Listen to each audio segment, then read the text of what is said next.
So like Allison said, she reached out, asked us to do a presentation about just kind of some of the stuff, the strategies that we use, what's worked for us, what hasn't worked for us, and the next steps that, that we would look to take or would like to take maybe as we move forward with things in that stuff. So starting off right away, for those that don't know, the city of Eau Claire is in western Wisconsin, population of about 69,000 people. Obviously, there's some geographical stuff there. Madison, 170 miles away, 190-ish from Green Bay.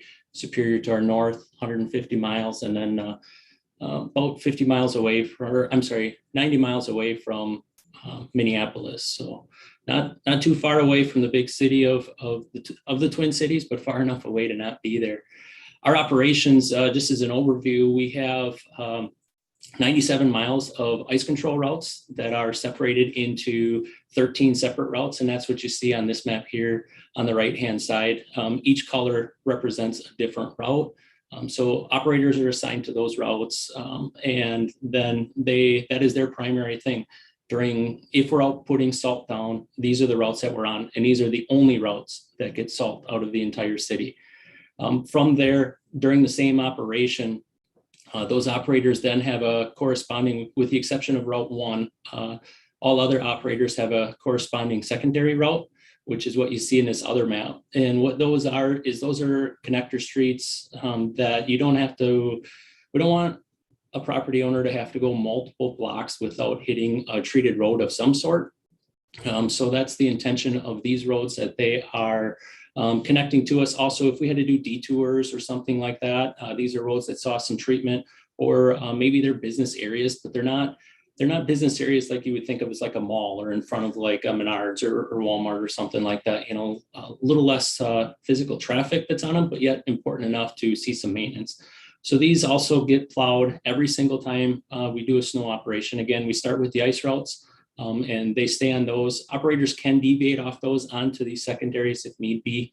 In between times, maybe they're caught up with their ice route or something like that. They might do a street or two just to clear things open. But essentially, once their ice routes are done, they come back, switch over to sand. All trucks get sand put on them, and these roads get fully plowed curb to curb and sanded. So it's kind of the main operations, it's a two-part thing, with the ice control routes getting done every time, and then the secondary routes following up.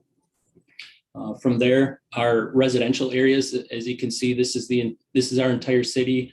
This is last year's maps from when I put this together, but there's 27 different districts. So a district would be like, as we look at 26 here, this yellow here and this gray equal one district. And inside of that, throughout all districts, we also have 5 end loader routes, 6 pickup routes, a tractor route, and a compact loader route. Those are our absolute minimum that we prefer to go with. But we have had as many as around 45 units out at one time plowing streets. So the way we do break this up is, one time we start in the yellow, the next time we start in the gray. And then it corresponds with these lists. So like the loader routes here, they have a list that, the loader route might encompass an area, something like this, all these different colors. You see the red lines here, those are pickup routes. The blue lines indicate loader routes. So when we are in the yellow, usually you'd start at the top of the list and work your way down. If the patrol trucks start in the gray, then those loaders and pickups and everything start at the bottom of the list. So theoretically, it's physically impossible for anybody to say that they are the last one plowed every time. Because of the rotation, we always flip flop. Obviously, the ideal place would be to be right in the middle of that. But for those that are not, if you were one of the last ones to be plowed the previous snowstorm, the next one, if the process works as it's intended, you should be one of the first ones plowed for that. So anyway, that's kind of a breakdown of how our plow operations work themselves in that. Our fleet here really is comprised of, we have 17 single axle patrol trucks that use a plow and wing, liquid, and a tailgate spreader. We have 9 tandem axle patrol trucks that have plow wing liquid capabilities with tailgate spreaders. We have 2 quad axle trucks that don't have plow equipment on them, but we do have one single 3,400 gallon spray tank that we actually got last year. And that's what you see here will be a little better picture of it later in the presentation that we use for pre-treating, and actually have, with that size of tank, we were able to go and do some anti-ice stuff last year on the lighter things. Something that's not in this picture, we do have two Ford F-750 trucks that have slide-in V boxes and 1,000 gallons brine tanks. Those don't get utilized that often just because of convenience and that stuff. If anything, prior to us having a 3,400 gallon in this quad axle, we use those primarily for our pre-treating.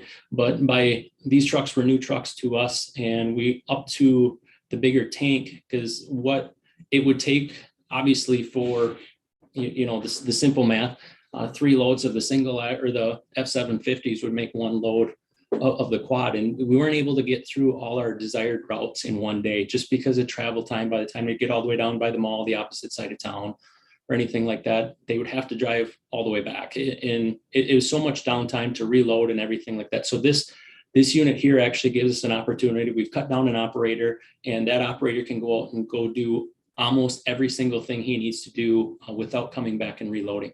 So ultimately, it's increased our efficiencies and reduced our downtimes through the staff having to come back and reload it. And it's really optimized our abilities to spread out what we want to pre-treat versus what we not. Before, we had to kind of triage based off of the weather, like where's our concentration going to be? Is it going to be out on our busier stretches, or are we going to hit our hill areas, or what with that? So that was a big step for us in that stuff. And we'll talk about some of this other stuff here, these truck specific things, as we go into the thing. Moving on, as Allison had wrote in the bio for this presentation, we were challenged in 2011. We had a new section of road pavement, which is this road. It went from a 3-lane road to 2-lane road. This used to actually be part of old Highway 53 that came through town. And in 2011, when it was done, our previous public works director at the time said, we don't want you to put salt on it throughout this entire season. And just like most of you probably are thinking, how's this going to work? This is going to be a nightmare. What are we going to do? How are we going to overcome these challenges? But ultimately, it ended up working out. When you look at it, this is what the road looks like to kind of give you a perspective on it. This is more on the north end. Again, this went from 3-lane each direction to the 2-lane, some islands occasionally, but here's farther down on our south end, where you're seeing just a lot of lanes, turn lanes, stuff like that to deal with. And it was a question how it was going to work. This is a picture of it in the wintertime. So obviously you can see there's plenty of traffic in these areas. Some of the challenges that we were obviously concerned about is road conditions. Like, how are we going to maintain road conditions and not have to be out on it all year?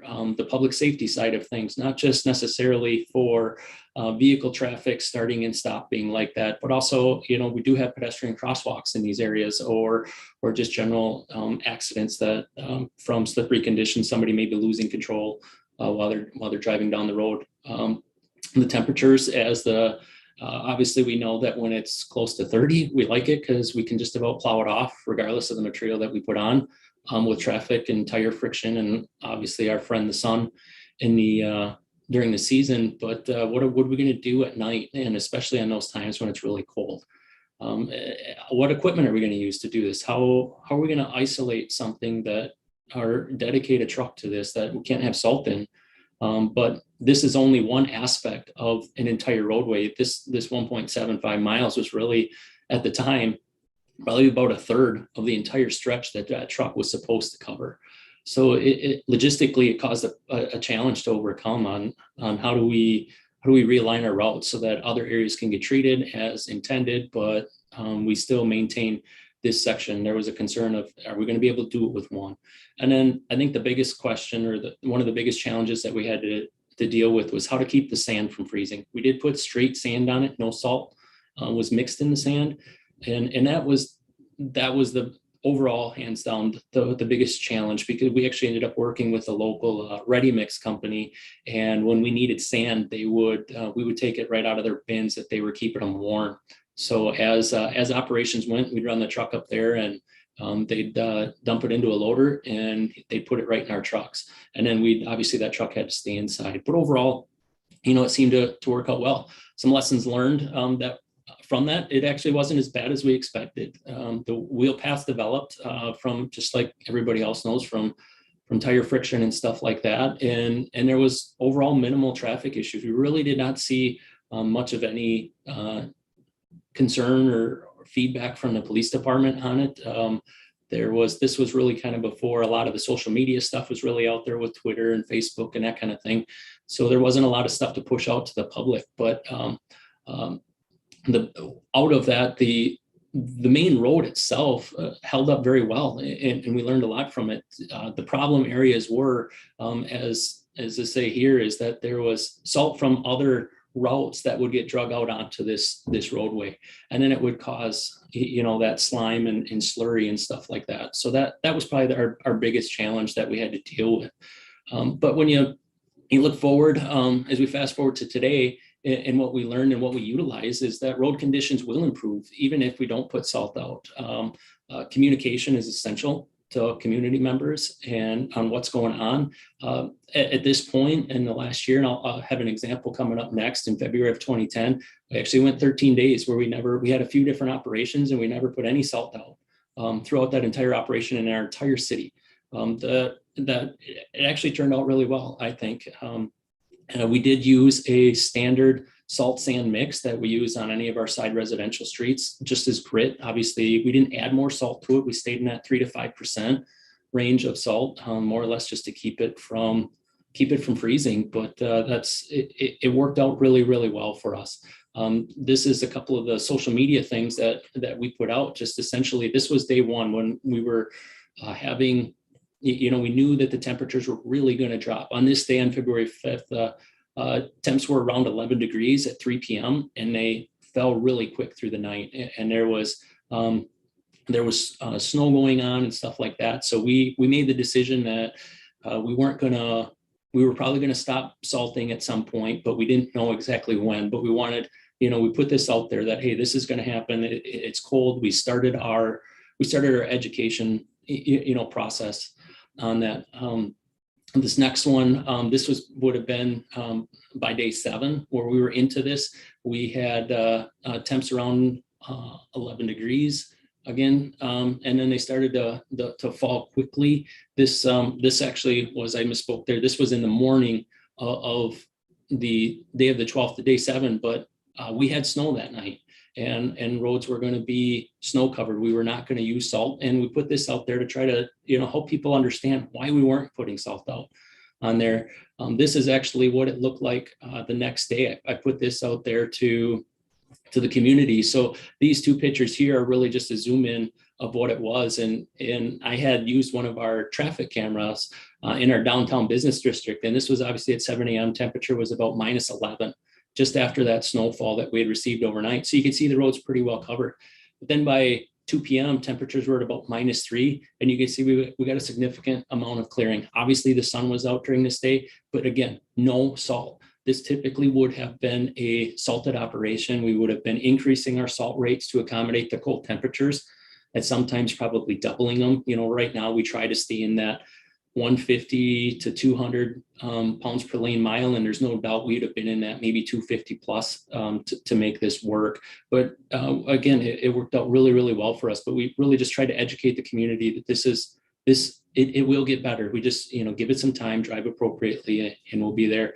And then obviously there was, by day number 8, the snow had finally ended. This is again a picture. This is one of our main roads in town that sees a tremendous amount of traffic. It's through here. It's about 45 miles an hour speed, but just reminding people that we're applying salt sand. We're not putting salt out, but just expect changing conditions and asking them to drive appropriately. And then finally on day 13, when the temperatures finally warmed up, on this day temperatures were around -3 for highs, and by this day it was at about 16. So then we just told people that we were, hey, we're back out, we're putting salt back out. And this is, if anything, in my opinion, I think the road conditions actually diminished for a period. And I know that that's counterintuitive and it doesn't make a lot of sense, but really we went from dry roads. We had wheel paths and stuff like that, but we didn't have the slime and the slop that sometimes salt can cause and have us to have to remove. And at times, I personally think it can make it a little bit more slippery. But once we got past that and got the roads cleared off, it was really good. We got real good feedback, and 100% would look at doing it all over again. So, I would encourage anybody that is getting into this, situation where it's really cold. We're always apt, and I'm just as guilty as anybody. We sit in these things and how do we put more liquid to it? Or how do we get the salt or the snow to melt and this ice to melt and stuff like that? And it's add more liquid, it's add more salt. And we found that it went the other way, going to no salt worked out really well for us overall. It did. So some may ask me, when and how do we use salt brine? I'd say absolutely as much as possible. This right here is just Paul. He's kind of our primary salt brine maker, just checking for salinity and that stuff on the thing. Every one of our trucks, like we had kind of talked before, have liquid tanks and spreaders in here. So here we've got a single axle truck, which a lot of people are probably familiar with, that has can carry 120 gallons of liquid. We did actually try to I'll show you in a couple steps. This is an in-box tank here that we had built, stainless steel, through a company out of Wausau. And our thought with that is that we wanted something strong enough to put material on top of, but was sustainable and long, would live a long time and be sealed up, last a long time. So I know there's different organizations that do offer in-bed tanks, but we wanted to really get something that was really sturdy. So we did that. This tank here holds about 400 gallons of liquid, and then it's plumbed out the front there's a saddle tank on both sides, which I'll show you. So there's a few of our trucks that we tried this with, worked out great. It can definitely haul more material. We didn't have a box height, another place to put a tank. So we really looked for an avenue to do it, but we needed something sturdy enough, because some people put side tanks in, but our guys have to switch from salt to sand and then back to salt at every single operation, just because of the work that we do and whatever. So it really challenged us to look in different ways. And that's kind of what became out of this. Most recently, this is where we've transitioned. So like I had mentioned before on that other truck that you saw where the tank was in the box, the side of the boxes were significantly lower, which you'll see in the next photo. So when we started looking at these trucks, I took a different perspective. We built it backwards. What I would say, we had the chassis, that was the easy part.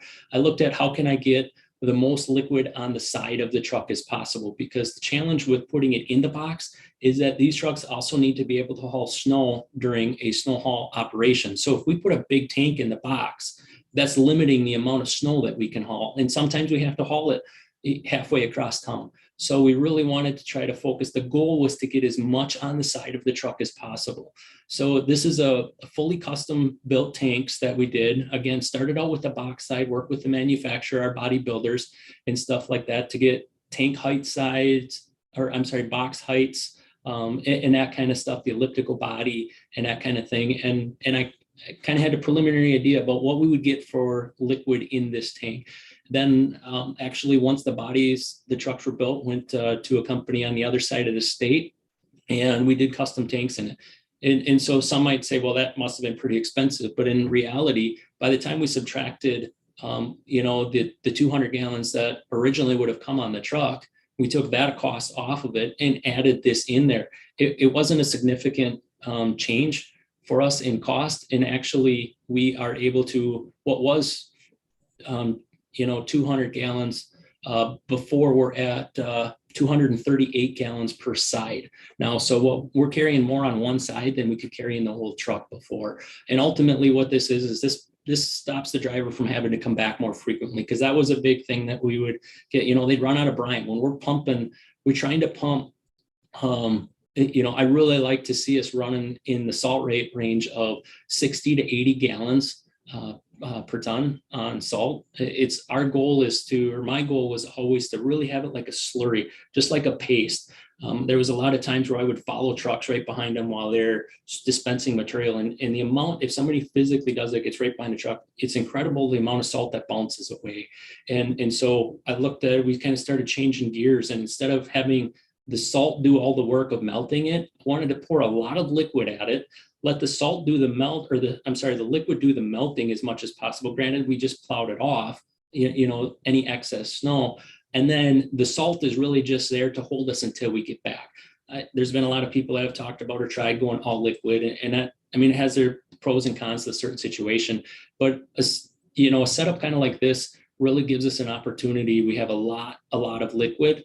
We can do the 100 to 150 pounds per lane mile, and on a 20-degree day, we can easily do 150 pounds a lane mile. We should be able to push this truck to 80 gallons a ton. It'll be an absolute slurry coming out of the back of that truck. But when you follow a truck that's even 5 to 6 blocks ahead of you, that brine is immediately working. It is instant. And that's really what the goal was. So again, we kind of work backwards on this, on building these trucks this way. And it's a learning curve. We did stuff, but overall very happy with the result. And this year will really be the test to see. They'll get assigned to salt routes and stuff like that. The only drawback to this is that our operators say that, they were used to coming back in here, using the restrooms and stuff like that.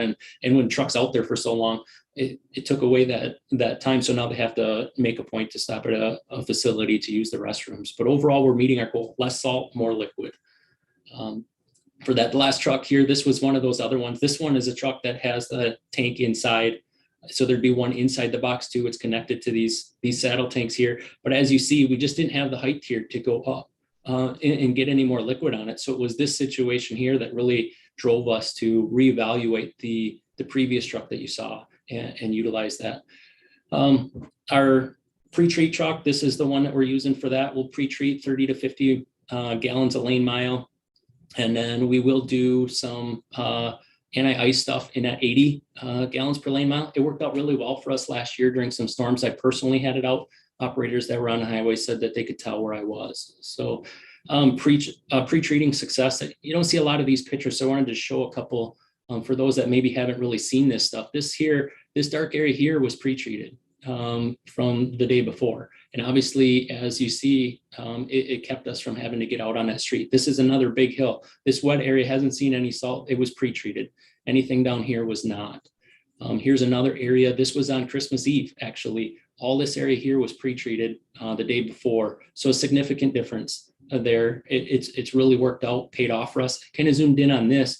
This area here is not pre-treated. Up here a little bit farther, I know it's kind of hard to see, that area is pre-treated. So there's a significant difference. What you're seeing here is just the residual from as they came down the road coming back. But the pre-treating really works. It has me sold. This is normally an ice route that goes up a big hill. This area here, the blacktop that you can see pre-treated, this was not. Perfect example of how this works. So anyway, how do I know that salt's working for us? This is, I'm not going to get into the weeds of this, but this is how I track how much salt we use, how much brine we use, and if it's the right thing for us. How much are we saving money? Is this the right thing to do? Here I kind of pulled up some quick, real short things. These are the different calendar years. So the season 14, 15, we had 18 operations, 38 inches of snow. We used 2,401 ton of salt and 27,000 gallons of brine. As you can see, obviously now last year we used about 132,000 gallons. So we've really amped that up. This was before we had our own brine maker. This was after. But just real quick, when you take the average of those first 4 years to our most recent 4 years, by adding brine to our operations, the difference, we're seeing a 489 ton average difference less that we've had to put out. So when you go at like even current prices, that's $41,000 in savings of salt. Obviously, there's some added costs in liquid. So I'm calculating about $11,000 in liquid costs. Take that off to $41,000. When you average the first 4 years to the last 4 years, we saved on an average of about $30,000 per year just by going to salt brine. That doesn't include, Allison's whole principal story of not contaminating the groundwater. This is just a real short, quick breakdown here. You see, it's the most closest ones to each season. So 15, 16, 22 operations, 38 inches of snow, 2,880 tons of salt, 28,000 gallons of brine. In 2021, we did 22 operations, same number of operations. We had 8 inches of less salt. And we use a significant less amount we had 8 inches less snow. We use a significant less amount of salt, and we used a lot more brine. When you do the numbers on that stuff, really what that accounts to be is almost 35 tons of salt difference less each operation.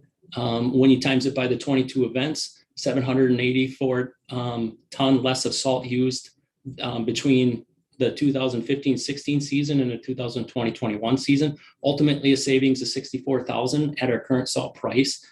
Again, we have an increase of brine use and stuff like that of 96,000 gallons more brine.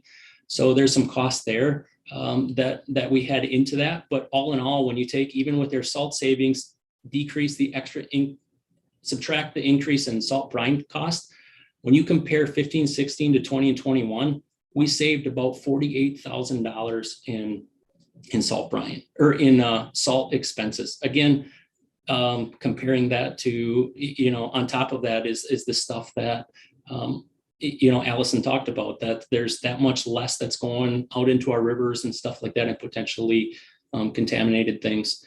One thing that I don't hear a lot of people talk about, just real quick mention, is, looking at alternatives to salt and brine. Do we have to use salt brine all the time?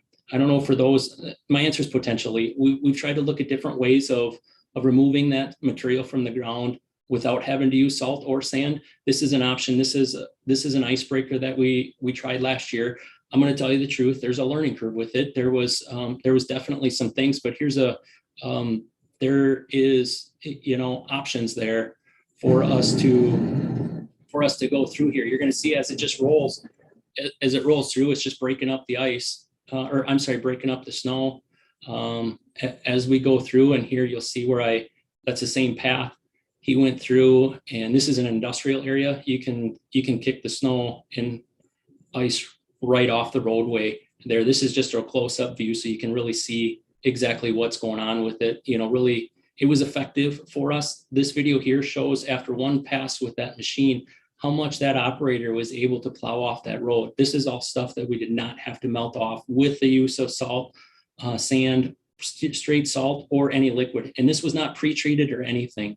So it's pretty significant. Again, is it the solve-all answer? I don't know, but it's just a thing that we've looked at to try to move forward. So here's the before picture, and there's the after picture. It took a lot off of that roadway and really helped out. Here's another example. That's how much he's plowing off. That plow doesn't have down pressure, steel blades on that one, but that's with the pass of the icebreaker. And then takes it off. And then you can see the defined difference. This was icebreaker, this was not. So, I don't know, maybe, we don't always have to melt it or treat it for traction. Maybe there's other avenues to get this, so that way we can, remove the material without having to use salt. These are just examples of what we were peeling off the road. This is the windrow. You can see the stuff here on my truck. It's about 1.5 inches of ice that was built up on that road. There for that. So again, a very effective tool. It is a tremendous learning curve with that. There is some places that we did have leave some impact on this road surface that we found in the spring, mostly on chip seal stuff. But again, it's a tool, right? Just like anything else. And the last thing I'll just mention is about, future success stuff and where we're going forward. And we do some things with the driver training, at least historically we had, where I'll take pictures of different roadways, while we're out throughout the season before, maybe even a couple season. And so we'll put this up in our room with our drivers during our fall training, and we'll throw out a simulation. I might say that, okay, this is done. It is 20 degrees and it's going to stay cloudy all day. How do you treat this road? What do you put down for rates? What do you what decisions do you kind of make? And we talk about it, for both of them. Maybe this one, it is looking at this, it might have been, maybe it was 5 degrees. You can see a little bit of salt here, but it's not really making a brine. It's been plowed. Do we leave it? Do we stay? Do we retreat it? I'm really trying to educate on, you can put lots of salt down and sometimes it'll make it work, but the salt is still there. So it's not always the right thing to do. And again, here's a couple other ones, pictures that we just utilize for the staff to show, we talk about it together. Is there a right answer? No. Just like what one organization would do to another, might be a little bit different, but it's a tool to go. And then lastly, we just, I use this as a tool too. I was following a patrol truck and I videoed it so that operators can see like what's going on behind them. They have their full plows and everything down. You can see he's not spreading material at the moment, but is it the right thing to do? Be dragging your blades and everything? Are we ready for that? For that stuff, and when do we start to treat? So anyway, overall, that's really the presentation that I have today. Here's my contact information and stuff like that. And if there's something that, you wanted more questions on or anything like that, you can either reach out to me directly or, more than happy to, work with Allison on getting my information out to you guys or getting us connected. So. Wow, Corey. Awesome. Thank you so much. I love also the photos and the videos to really help tell that story. So I just wanted to ask a couple kind of clarifying questions here. And then again, a reminder to everybody, if you have any questions for Corey, please type those into the chat directly on YouTube on your screen. You should have access to that. If that doesn't work for whatever reason, I've got my phone here, so I'll keep an eye on that. If you have a question, you want to email me at wisaltwise@gmail.com, and then we can get that out to Corey right away. So, okay. Questions, Corey. You mentioned your liquid rate 60 to 80 gallons per ton, and so you're pre-treating your rock salt with that amount of liquid, and the salt you mentioned like 100 to 150 pounds per lane mile. Is that right? So yeah. So okay. We're mixing in the auger, not on the spreader. So it's really mixing and it's really getting to be real pasty. That's what we're hoping for. Is it's not ideal. It causes a lot of work for the team at the end of the shift because the spreaders need to be cleaned out every time. But when you physically follow the vehicle, you see significantly less bounce and scatter because it's working instantly. Once it's on the ground, it's not needing to attract the moisture like typical rock salt will. Yeah, it's on it. It's activated. Yeah. You're golden. So I just wanted to emphasize that because those really are. I mean, your liquid rates, I feel like, are at the top of what I hear anybody mention, and then your solid, your rates for that rock salt are at the bottom end. And it seems like those things really they're working together. That's why you're able to do that. Are your augers? Are they 6-inch augers?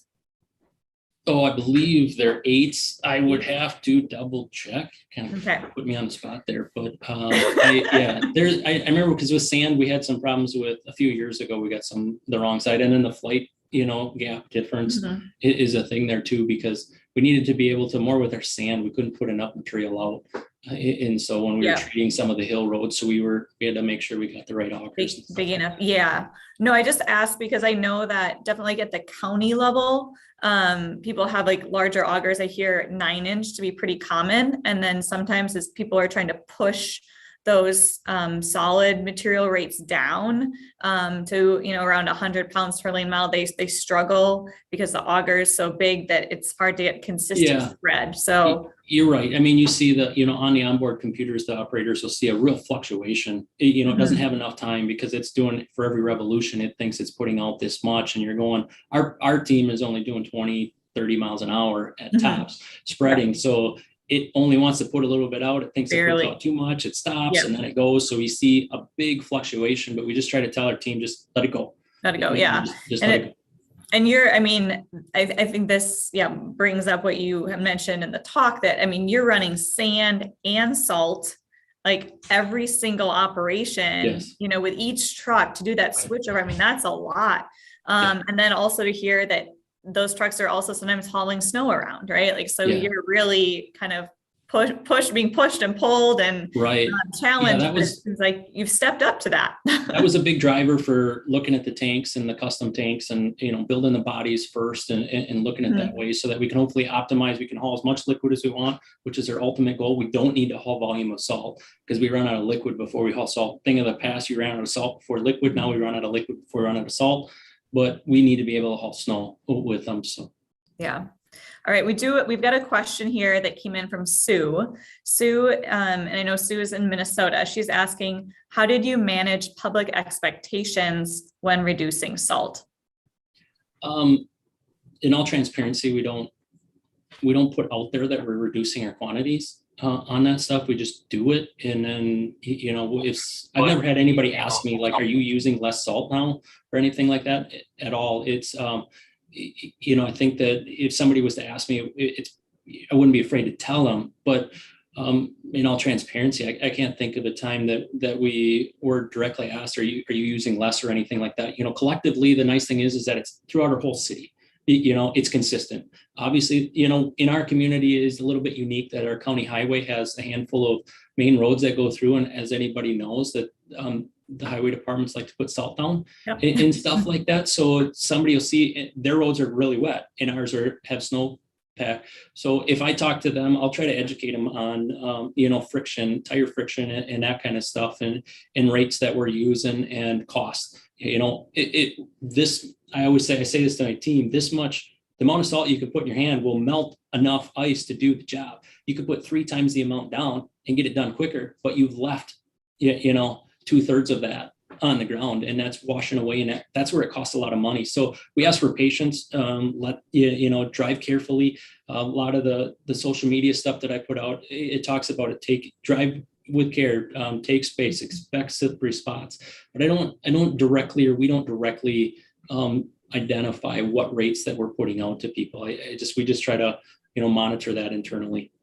Yeah, no, I definitely think that, personally growing up, even north of you, right, in Chippewa County, just some really different norms around what roads are going to be in the winter. So I think maybe Eau Claire, you have residents there that are just a little more tolerant.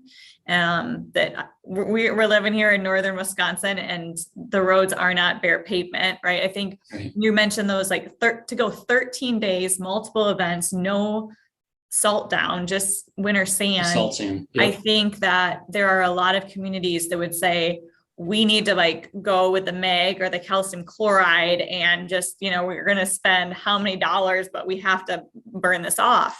Yeah. So that's what everybody asks when you talk to about that. Any community say, "Whoa, how'd you do that? The police department must have been absolutely furious," or blah, blah, blah. And it wasn't that, we work together. Our goal is to, our team is only out there so other people can get where they need to be, but we also need to be, budgets are limited. The use of salt is not always as necessary as it needs to be. We ask you just plan a little bit earlier, leave a little bit earlier, and you get to where you need to go. It's not summertime, and you're right. It is Wisconsin. Safety is our number one priority, obviously, on the roads and that kind of stuff. And we'll do what we can and monitor them and adjust rates up if we have to for that stuff. But, when we look at that stuff and assess road conditions, it's just like a lot of the other people of your presenters talk about. It's what's the weather doing? What did the weather do yesterday? What's it going to do tomorrow?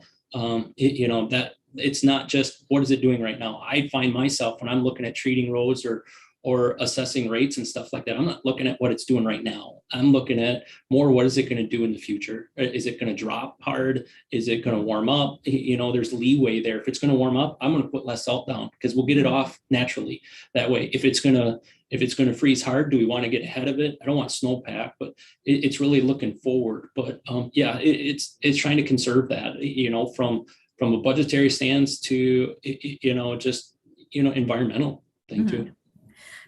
Something you just said, kind of those conversations with the police. I know last month when we heard from Tony and DePere, he shared that he sends an email out kind of citywide to staff. Do you also, I know you mentioned, you showed us examples of communicating to the public through social media. Are you informing kind of the police if it's, it's too cold for us to put salt down, we're putting sand down?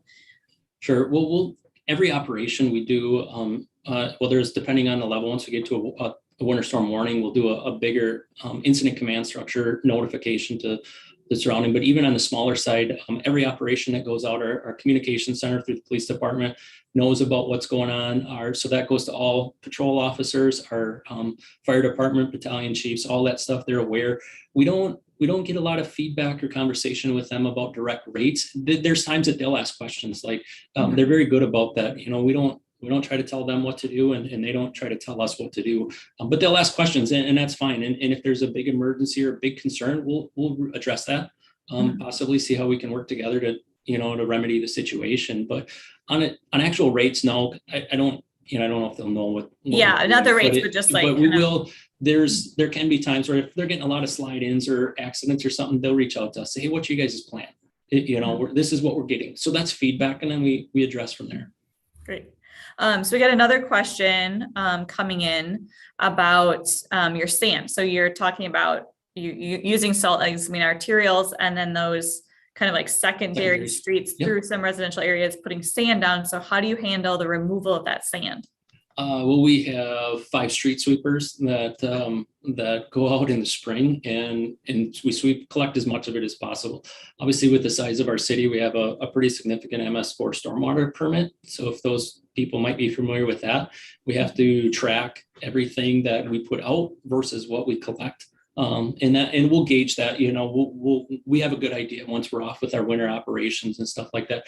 So we track it that way on that. And but if we don't go, some communities will have a sweeper out in the middle of winter time. We don't do that. We'll only do, once we start to see snow melt, where roads are clearing and we're not going to go back and retreat, or we hope not to go back, then we'll start doing some street sweeping if we think it's just a phase. We have what's called a sanding list, which is an area where they're in residentials, they're hills, corners, intersections that maybe are a little bit more important, that those get sanded a little more frequently. So we will maybe concentrate on those areas in the secondaries to really collect as much as we can before it does run off. But otherwise, that's how we do it. We just utilize it through our, we end up running 2 shifts, 7 a.m. to 1 a.m. the following day. We do shifts to try to get as much of it as we can collected every spring. Yeah, great. Well, I think those were the questions that I see that have come in. Looks like we're getting a little bit of junk mail in the chat, so we will ignore that. Now everyone's going to pay attention to that, right? Don't look for the white elephant. Okay, this was great.